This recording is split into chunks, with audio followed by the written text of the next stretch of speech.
بسم الله الرحمن الرحيم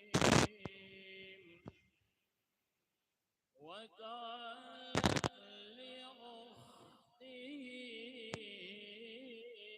قصيه فبصرت به عن جنوب وهم لا يشعرون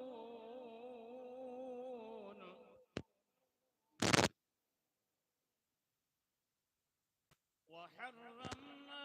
عليه المراضع من قبل فقالت هل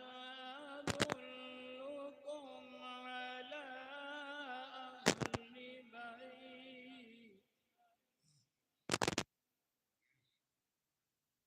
على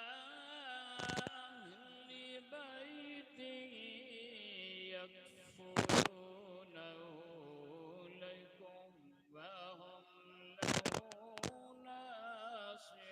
ناصحون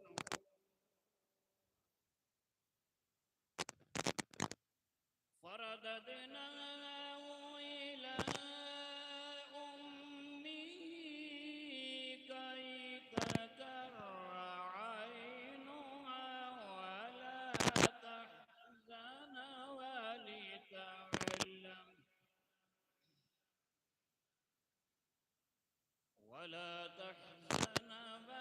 ولتعلم أن وعد الله حق أن وعد الله حق ولكن أكثرهم لا يعلمون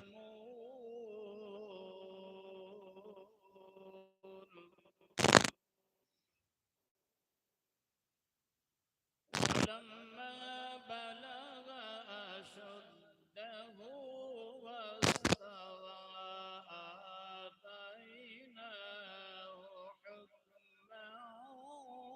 وعلما وكذلك